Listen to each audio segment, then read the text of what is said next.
তাৰ নামে ল'ব ইচ্ছা নাই মই তাৰ নামে ল'ব ইচ্ছা নাই মই তাৰ নামে ল'ব ইচ্ছা নাই আপোনালোকে আজি মই কিবা নাম লৈছে নেকি লোৱা নাই এই সেইবিলাক এইটো কোম্পানীহে ঠিকাদাৰ সেইবিলাকক লৈ পেলাই কিবা অডিট হয় নেকি हेल' रायजोफोर खुलुमबाय पिटारनि ब्लग चेनेलावहाय नोंथांमोनखौ बरायनानै लाग्रोनाय जाबाय रायजोफोर जोङो भिडिअखौहाय नायनानै नुबाय भिडिअआ मा फोरमायखो दिनै सासे बारग'सि बिटिसिनि चिफ हाग्रामा महिलारिया ओरैबायदि बोराबदों जेन'बा सासे गथ'खौहाय बुनानैहाय राग जोंनानै बोराबनाय बायदि बोराबदों बेथ' दा गाइखेर जाग्रा गथ' नंलिया बेहाथ' बुजिनो हानाय गियान थानांसिगौ बेफोर बाथ्राखौ बुङोब्ला मा जागोन नोंथांमोना साननो हागौ बिथाङा बिपिएफनि थाखाय जोबोद एगेन्स्ट बाथ्रा बुङो नाथाय आं बिनि केरेक्टारखौ नायनानैसो बाथ्रा बुंदों दिनैहाय प्रमद बर'आ सोर आरो हाग्रामा महिलारिया सोर बेबो बर'निनो फिसा बयबो बर'निनो फिसा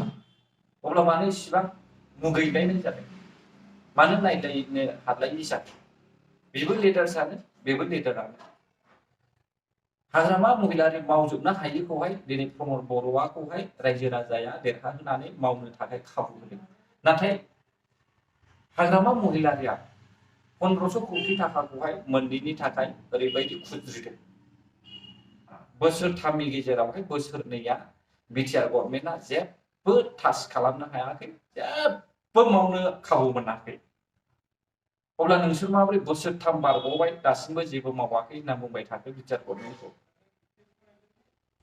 जोङो ओरैनो एग्जाम्पल होनो हायो दिनैहाय बिटिआर गभर्नमेन्टआ गोबांथार सुबुंनोनो साख्रिबो होबाय गावसिनि बुंनाय मथे साख्रि होबाय नाथाय न'खरसेयाव सासे सासे साख्रि होगोन बेखौहाय आं माब्लाबाबो फोथाया आरो मोनफ्रोमबो स्टेटआवनो बेफोरबायदि न'खराव सासे सासे दासिमबो साख्रि होनो हायाखै सारा पृथिबियावनो अब्ला जायफ्रा बुजिनो रोङा बिथांमोना बे भाषाखौनो गले गले बुंखागोन मानो होनोब्ला लाजि फोनांनांगौनि खोथा दङ मोनफ्रोमबो स्पेसआवनो हाग्रामा सरकारनि दैदेनगिरिफ्रा गनायजाथाव बाथ्राखौनो बुङा हारिनि जौगानायनि बाथ्राखौनो बुङा अब्ला जोङो माबोरै बिटिआर गभर्नमेन्टखौ लाबोफिननो सानखो खोनासंनानै लादो रबिराम नार्जारिया मा भाषण होदों सेरफांगुरि आरो सौराय दाखाखौ फोनांजाबनानै हेल दैनि सायाव 75 मिटार गोलाव आरसिसि दालां आरोबाव आं बेखौ नै दा सेंसन खालामनानै लाबोबाय दा बिनि टेन्डारा नैबे मार्चआव जागोन बे सौराय दाखा आरो सेरफांगुरि नैबे माबानि बे आख्रासु अफिसा बे आख्रासु अफिसनिफ्राय सिद्दा सोनाबजों थांनानै एकदम हेल दैखौ बारस'नानै डाइरेक्ट सौराय दाखा बराबर थांगोन आं बेखौ सिगां मानो बुंदों बे जायगायाव थांनानै साननैसोनि गेजेराव आं चेक खालामहैगोन बुंनायनि खारना जाहैबाय मा बे प्रमद मोनहा गाबोन हाग्रां बारस' बुंलाहैगोन थांनानै बे बिटिसिनि स्किम नङा बे प्रमद बर'मोननि गभर्नमेन्टनि स्किम नङा बियो जोंहा दा मा जाबाय थादों जों लाबोयो अमा हालेवनायाव सैमा गाग्लियो सानफा थोलो जोङो सान्दुङाव हालेवनानै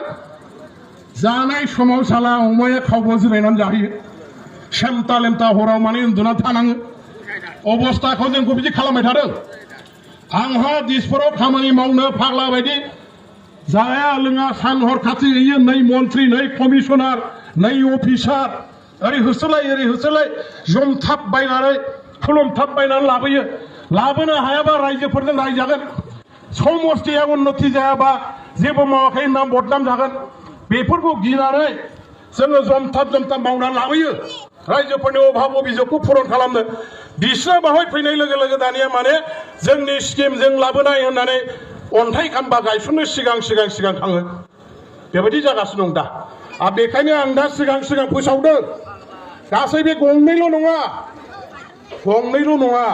गासै 12 खान दालां এইবার बे फाइनेंशियल ইয়ারাव लाबोनाय जाबाय जायफोर आफाफोर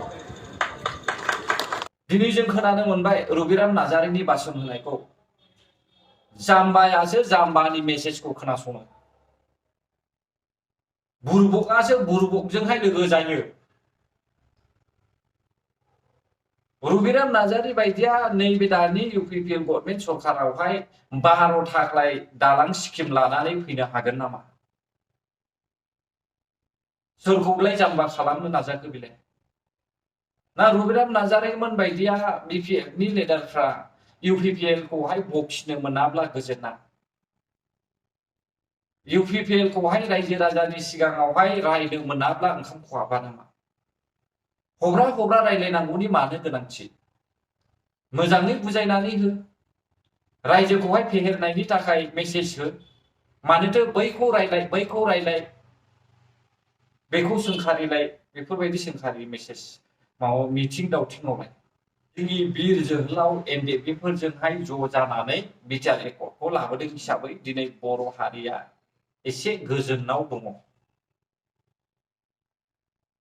पुलिस आर्मिनि सिखार जानाङाखै। दा जोङो बे गोजोन मोननायखायसो हथ्रि सान्थ्रि बेरायबायनो हादों। गारि मथर लानानैहाय देखायनो हादों, न' बां लुनो हादों। आरो बेखौनो सिफायबावनानैहाय जुदि BPFआ नासयनो सानदोंब्ला अब्लालाय बर' रायजो राजालाय माथो गोजोन दङ? ओमफ्राय चिरां जिल्लायावनो बयनिफ्रायबो बांसिन घटनायाबो जादों क'क्राझार चिरां बे जिल्लायावनो घटनायाबो बै 15 बोसोरनि गेजेरावहाय बुथारनाय दानथारनाय गावथारनायनिया बांसिन जादों। आंनि नोजोरावनो लानानै थांदों हिसाबै आं बेफोर घटनाखौहाय नुबोजोबनाय हिसाबै आं दिनैहाय इउटुबनि गेजेरजोंहाय इउटुब चेनेल दं हिसाबै आङो बे मेसेजखौहाय रायजो राजाफोरनोहाय क्लियारलि खोन्थानानै होनाय जादों। रायजो मानोथो गावजों गाव अख्रेबलायनो नागिरो? हाग्रामाया दायखौ सारायनो थाखाय दिनैहाय मा मावगोन मा मावा सानगासिनो। रायजोफोर आं एसेबां बुंनानै नोंथांमोननो फोरमायनो होनना सानाखै। आं बे भिडिअखौ बेसिखिनिखौनो लाबोदोंमोन। जुदि भिडिअ होनायनि थाखाय नोंथांमोना गाज्रि मोनदोंब्ला आरो सोरबा आंनि लोगोफ्रा गेरेन्टि होनना सानदोंब्ला नोंसोरो गाव गावबागावनो सुद्रायनानै ला, नाथाय आंखौ दा बुजाय। आं मिथिखागौ BPFनि आखलखौ, बेनिखायनो आंखौ बुजायनो दाफै। स' रायजोफोर जायफ्रा आंनि भिडिअखौ जोबजासे नायबाय, आंनि गोसो गोरबोनिफ्राय रोजा रोजा साबायखर थाबाय। आरो जायफ्रा भिडिअखौ मोजां मोनाखिसै नोंथांमोना स्किप खालामनानैहाय दोनब्लानो जाबाय।